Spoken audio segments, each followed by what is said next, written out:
Hello, kitties. We're going to have a good time together because we are talking with Massachusetts based band Vapors of Morphine, Yes. rising from the embers of the great morphine and then growing and expanding and doing all this other stuff. And it got me thinking about a incredibly interesting question. Do you know which state in this country? There's only one state that has an official state rock song. Do you know what that state is? And do you know what that song is? Is it Massachusetts? Because it's your home No, state. it is Oh, not. okay.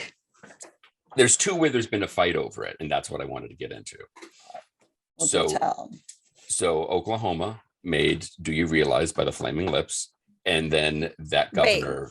they didn't make Rogers and Hammerstein, Oklahoma? I think that might be the official song, but not official state rock song. Oh, right. So they actually go genre. So I give Oklahoma Correct. credit for having songs of all different types, but Yes. So you their can't not governor. have No, it's where the wind comes sweeping sweeping down the down the plain. rain, right? Yeah, and you know where that was written? Not About in Oklahoma. 3 miles That's down the right road down the road from you. from my place. Anyway, See? um, so their official state rock song was "Do You Realize," and then that governor finished their term. A new governor came in, and it was immediately like, "Nope, not happening. I don't realize. You do not realize." And then the reason I was wondering about this is because Massachusetts has been locked in a almost decade-long debate over what its official state rock song should be. Oh, For a while, Roadrunner by the Modern Lovers was, okay. 1,000 miles an hour past the Stop Mhm. and Shop with the radio on. Okay. And then surging from behind, mostly because two state legislators are big fans, "Dream On" by Aerosmith. Ah, okay. Now, myself, I feel like Roadrunner is a better state anthem. I mean, It's Dream about the On love of isn't radio. right. It's not really a welcome to our state. I'm It's going to go to not. That's Massachusetts and right. everything I've imagined is going to be wonderful. And yeah, dream Right. on. Right. That's the thing. It doesn't, it's an incredible song, but doesn't fit for what they're going for. Right. Whereas Roadrunner, it's all about driving around late at night with your radio on past the Uh-huh. Stop and Shop, Uh-huh. and you're on the turnpike. What more could you? Yeah. That Plus, it includes the line, "I'm in feels, love with Massachusetts." which that's hard to beat. Exactly. So any guess about the official state song? No. What is it? It is Ohio. Okay. Is it If you the want to heart of guess, rock and roll? nope. Because it's still beaten in Cleveland. No, it is "Hang on Sloopy." Oh, It's been all right. adopted since as the Ohio State official marching song. Uh, But the bill that they passed making it the official state rock song, the whole where every paragraph begins with "whereas," yes. it is hysterical.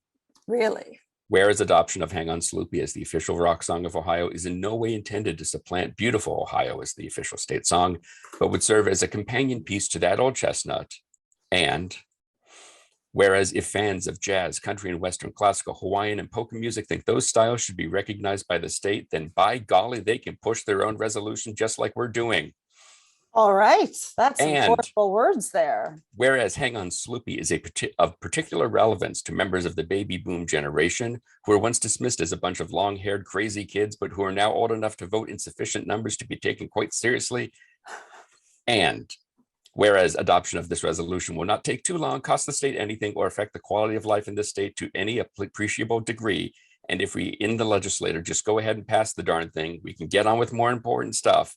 And whereas Sloopy lives in a very bad part of town and everybody, tries to put my Sloopy down. So there you go. It makes me want to move to Ohio. And I've never wanted to live in Ohio. Okay. Yes.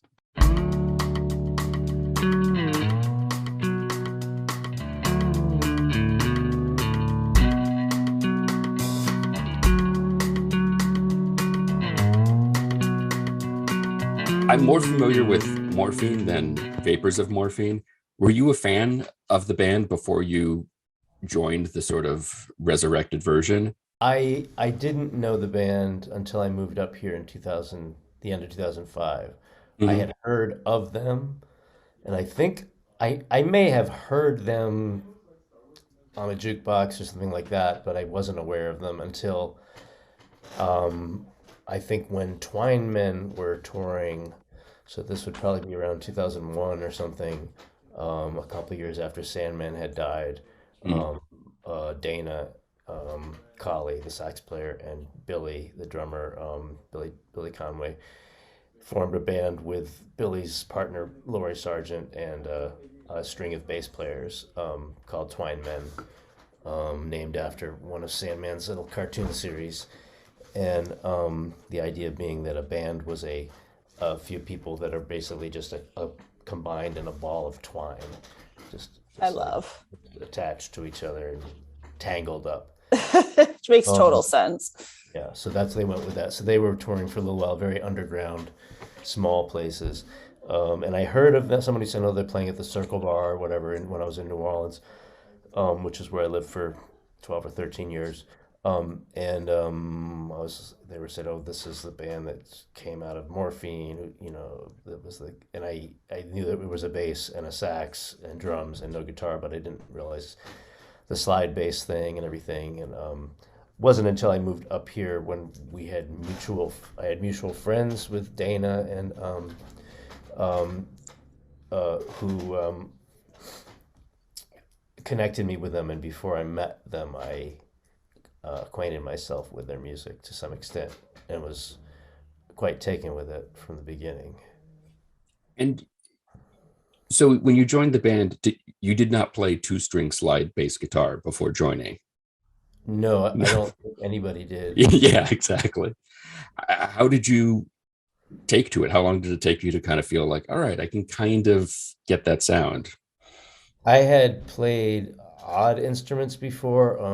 A friend of mine who I had a guy who had made fast friends with shortly after I moved to New Orleans. Sorry, to Cambridge. Was a bass player, a washtub bass player, or one string bass player who ha- he he and I had a mutual friend in New Orleans who used to live up here, named guitar player named Kenny Holiday, who had lived up here for about 10 years and then moved down to New Orleans for 10 years, and or more than that, rather, to live down there. And I had met him down there, played on the street with him. And this guy, Washtub Robbie Phillips, was a builder. He's in a nursing home now, but we were playing a lot of my music, and he often played a one string, sort of like a washtub bass, but more with a fixed neck on a big bongo drum sort of thing, conga drum, I should say. And He started messing around with diddly bows, the sort of one string or two string slide things, that homemade guitars, basically fretless Hmm. guitars. And I had played around with some of those for like a four string thing. I had played an open tuning and I had played a lot of slide guitar. So when I first started picking up the slide bass, I realized that there was a certain way that Mark usually tuned the bass, which was exactly like the low two strings of one of the tunings I was used to using on guitar. So I felt like in some ways the bass was the easiest part of learning that music, because I already played slide, and the way, I got to check out and play Mark's instruments Oh, and wow. saw how he set them up, and it's really very forgiving system where you crank the strings up really high above the neck, so it can only be played with a slide. He used I think a glass slide, and I use a metal socket. But you have a lot of, you basically feel your way around, and you don't have to press down very much, and you just sort of glide along the strings. I actually really I took to that instrument quite quickly. It was more the singing and the style of music that was more alien to me, or difficult for me to cop to. But How did you make that transition? Just through diving in and immersing yourself, or was it a slow burn? Well, I had Dana and Jerome and I had played on and off, sort of informally. Sometimes I'd get a gig in my name, and I often had Jerome. I met Jerome around the same time I met Dana, through um, through friends, and he started doing some gigs for me, just backing me up. It turned out we had a mutual friend in New Orleans who he had known in Bloomington, Indiana, and played with in the probably in the 70s or early 80s. Um, anyway, so one time I didn't have a bass player I could find, and so I asked Dana if he could fill in because I knew he used electronic pedals and played his sax through an amplifier, and I had a feeling he had an octave pedal which would lower the pitch of the instrument a whole octave, and he did, and so he basically just plugged that in and played bass by playing the saxophone. So that was our first ventures. That was when I was still playing just guitar mostly. Before we started doing the morphine thing for a couple years, we did that on and off. And then I knew that I wanted to play with these guys, and so when the opportunity came to go and do this tribute concert, I just said, yeah, sure. I mean, I listened to rock music. I came up on rock music, but I never really was. I kind of dropped out of contemporary music in the 90s, so I missed most of what a lot of people my age think of as like their seminal, rock music years or whatever. Wasn't paying attention, and I missed grunge. It took me a few years to catch up. Um, but I mean, just playing a lot of the stuff that the way Mark was writing for Morphine was very sort of reductive. Like his whole philosophy was to take away anything he thought of extraneous. Originally, he wanted to just have a one-string bass, and I think much of the first album he did just use one string. But there were a couple of reasons that two strings was more advantageous. For one thing, he could do a power chord with two strings, or if he accidentally, God forbid, broke a string, You got to back up. be really bad with no, But then just the sax and the drums and what they called implied guitar. There's no guitar. There's a little bit of guitar on Morphine Records. You can hear it like just a little bit in the background in some songs, but it's very subtle. And the way Dana plays, and the way Mark played, you really got the feeling that there were guitars in there. And it's sort of a cheater situation because the way Mark played the bass, he took the two low strings off, and he usually tuned the two remaining strings to a fifth, like a power chord, and really just a little bit below guitar pitch, the lowest guitar pitch. Okay. But with bass strings on there and a big long neck and bass pickups, and through a bass amp, it still had that fat bass sound. So there's implied bass in a way as well as implied guitar. He's kind of right in the middle in a baritone situation. What was the question? I think I hit it. Yeah, you totally hit it. Yeah, that's perfect. Just kind of how you immersed yourself into it all. So Yeah. that's perfect. Yeah, and when we from when we first started jamming together, we felt I think Dana and I especially felt a real connection musically. So we had that before we started tackling the morphine stuff. And you had you were fortunate enough to play with, like you said, Jesse, but also, I'm sorry, you said were able to play with Jerome and with Billy Connolly before he passed. And so you sort of got to, kind of really immerse yourself in the morphine world. What was that transition like when you went from paying tribute to Mark Sandman and the work that band created and that those guys created together to turning Vapors of Morphine into your own thing, where you were, called on to, I'm assuming, write your own lyrics and help in the song creation process. Well, we were doing some of that from the get-go. Um, I had learned a bunch of the Morphine tunes for this tribute show, and once that was done, we also played a bunch of other stuff that we were learning on our own stuff. Mhm. Some of just blues tunes, traditional blues tunes played in a strange way, or um, I wrote a couple tunes for our first CD, which was called Ever Expanding Elastic Waistband, before we were called Vapors of Morphine. That came out in like 2009 or 2010, I guess. It was right at the very beginning. Um, so we never were just solely doing Morphine covers. That would be like a lot of times if you go on tour in Europe or South America, we would do almost all Morphine covers and just a few other things, because it was sort of what we felt was expected.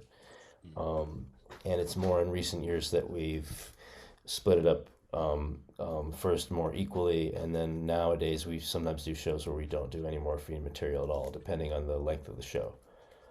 Um, um, So you were always kind of walking that line between paying homage and expanding the sound in the group. right. The idea being that um, um, the concept behind Morphine was a progressive one. Mhm. And they certainly, if you've ever listened to the last album, which was released after Mark died, The Night, certainly were growing musically and changing, and would not have ceased doing that if they continued on, if Mark had survived. Mhm. The other thing is a lot of the music that we perform, um, it's none of us are as prolific of songwriters as Mark Sandman was by a long shot. Um, um, but what we do is reinterpret tunes that are sort of roots and branches from the roots of Morphine. Um, Morphine is typically thought of as like sort of jazz rock, but there's a fair amount of blues in there as well. And if you look at Mark's, what he did before Morphine was a band called Treat Her Right, with Billy Conway, and playing a standing cocktail kit, like a one drum deal, and Jimmy Fitting on harmonica, Dave Champagne on slide guitar, and Mark playing what he called low guitar, which was just a guitar through an octave pedal playing bass lines. So sort of one step away from what he later did with the bass, and sort of basically what Dana sometimes does with us. But Dana had, since Morphine, had invented his whole electric sax thing. He didn't do that in Morphine. They did some post production stuff on a couple songs, which implies that, but he never played electric saxophone on stage with Morphine. He's done that. He's really created an astounding new sound. There's some other people who have done similar things, but nothing quite like him with the baritone. With his particular tone is very recognizable and guitar-like in a way, anyway, and the way he plays. But his array of sounds and with the pedals he uses has changed quite a bit since Morphine. So we wanted to create a vehicle for that. So a lot of times when we're doing the Morphine stuff, he will play electric sax instead of just acoustic sax. And the way he does electric sax is he has his old 30s Cons baritone saxophone is a microphone on the mouthpiece just when he wants to play normal sax, but he's got a little pickup in the mouthpiece. I'm sorry, I mean the bell has a microphone on it, Mhm. and the mouthpiece has a little transducer microphone in it that goes to a preamp and to a whole effects pedal array and to a Fender amp. Um, so the sound, we've progressed. We've changed the sound of the Morphine tunes to some extent. Sometimes we'll play it more traditional, like when we did it a few years ago. We did it to celebrate the 25th anniversary of the release of the album Cure for Pain, which was their most popular album. We did a whole show, a couple of shows of the playing the film all the way through, and so we tried to more accurately imitate what the album sounded like and what the band sounded like.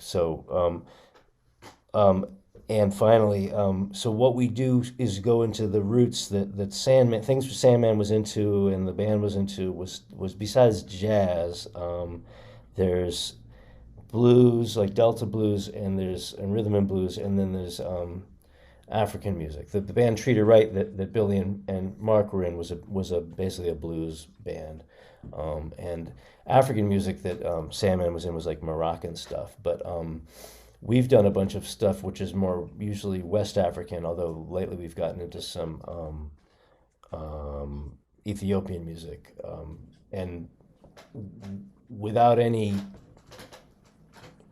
attempt to be really faithful to the music. We were very, with Jerome and now with Tom Airy, we've had incredibly well-versed drummers in terms of different styles of music.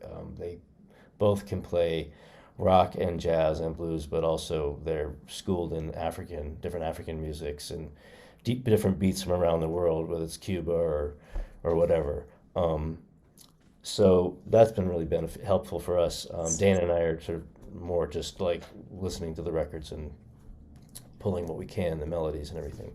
So we just take, instead of, since we're not really prolific writers, we'll take a tune by Ali Farka Touré from Mali, or Skip James from Mississippi, and do our own spin on it. And since it's essentially baritone sax, drums, and either guitar or bass or electric bouzouki, it's gonna sound strange, whatever we do. In the best possible way.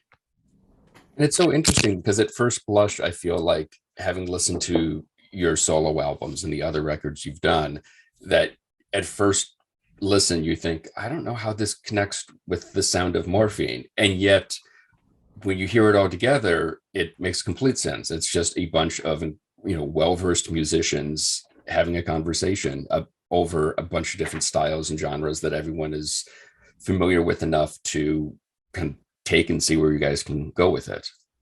Yeah, I mean, my most of the, so what I did, the band I had in New Orleans, the Delta Billy Boys, was essentially kind of a rockabilly thing. I mean, I was playing fingerstyle and slide guitar blues, but with an upright bass, electric guitar, and drums, and so it came out with sort of a peppy rockabilly feel to it. So kind of reinventing that, but there was a lot of the stuff. We did a lot of blues, but we also did I wrote a lot of kind of humorous songs, novelty songs. And then I have the Busted Jug Band on the side, which is a total novelty act. I've got but I think the closest thing, what we really tapped into was, sort of the darker Delta and Hill Country blues stuff, like Fred McDowell and R.L. Burnside that I was into, or even Muddy Waters, and in those sort of darker keys and the low D tuning or whatever, and that was a place that it seemed like, I was where my head was at after moving here, after like Katrina and everything. I was in a pretty dark place anyway, so Yes. we were sort of able to find this kind of meeting ground right there. So it is sometimes a little awkward. I don't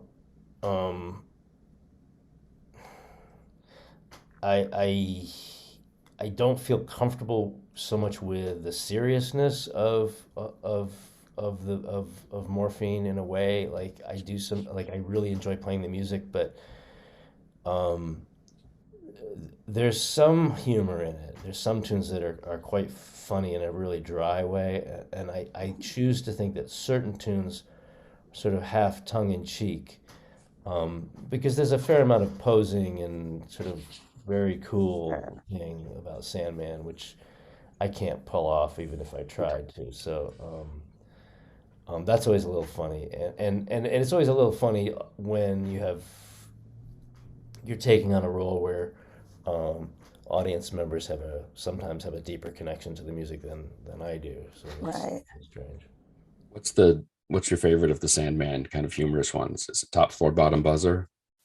No, that's not actually one of my favorite tunes. Although that's a good one. Thursday, I mean, it's pretty amusing Thursday's in some great. ways. That's Yeah. that's very uncharacteristic in that it's an actual story, as a narrative. I would guess that was probably written early. As far as humor, Pulled Over the Car, which is an obscurity that we covered on our first record. I think it's on B-sides and otherwise or something, but it's just the repeating thing. It's this bass riff and kind of a funky riff, and it's like I was driving my car. I was getting kind of tired, so I pulled over the car. I walked around, got out of the car, walked around the car, got a little air. I felt much better. I got back in the car, driving the car. I got a little tired, and it keeps on going over and over again. I love that song. Every night, and then 11 o'clock is one. The Dana sings. It's the whole song is every night about 11 o'clock I go out. Every night about. Yeah, it's perfect. Every night about. It's like that's the whole thing, and it's great because it is essentially it's quintessentially Sandman. If he could have written a song with just one word, he probably would have. To see what he could get away with, basically, and he came pretty close. On Every Night as a song musically has got so much space for you to just go out and kind of, sort of some sort of freeform fusion thing where it's just got that, hum going on the bottom end, and then just so much other stuff is happening around the rest of the song. 11 o'clock, you're talking about? Yeah, 11 o'clock. Yes, I mean, and the thing is, a lot of those tunes, and the same with the car. Some of the tunes, you can really interpret them since they're just basically one chord. You change the beat a little bit, you change the riff a little bit, you make it funkier, you make it harder, you make it slower, you make it quieter. It's and those are the things that I get off on. I don't really care about writing songs so much. I mean, sometimes it's fun to write a song if you get a good idea for one, but to me, that's usually a funny song. Right. I want to get people moving if I can. Put smiles on people's faces. I don't want to make people cry. So Fair. And how is the fans' response to some of those favorite songs? Is there an interpretation that they love the most? Is there one where they're like, oh my gosh, this is even better than the original? Sometimes we get that, yeah. And we also do have fans who were introduced to morphine through us. So, wow, that's cool. I usually, especially when we go abroad, we just get people who are just floored that they get to hear the music live, played by some of the people who. Yeah.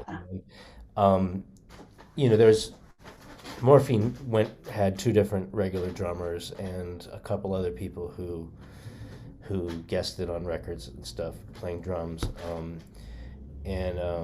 so the only through line was Dana to us, and there's to me that's he's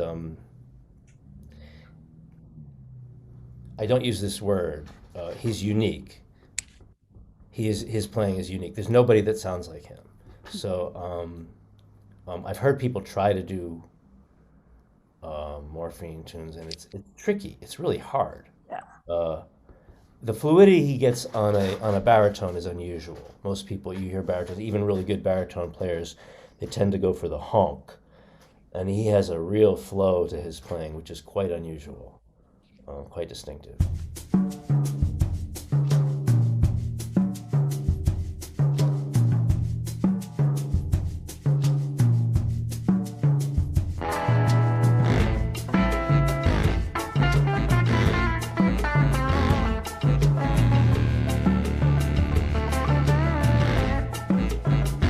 Fear and Fantasy, the new album by Vapors of Morphine, is available right now. To get your copy, to find out when they're playing near you, check out their website, vaporsofmorphine.com. You can check us out on all the various socials. Be sure to visit our website at rockandrollgradschool.com, and don't forget to leave us a review. Today's show is produced by myself and Heidi Hegquist. Our reluctant producers are John Sauvé and Sandy Stone. Our willing producers are Rachel Allen and Randy Jeanette. Our intern is Zach Jackson. This one's for Philippe. Thank you, good night, and may all your favorite bands stay together. Do the dropout mambo when the cops come running high. It's a dropout mambo and it ain't discreet. All these kids living on the street, well,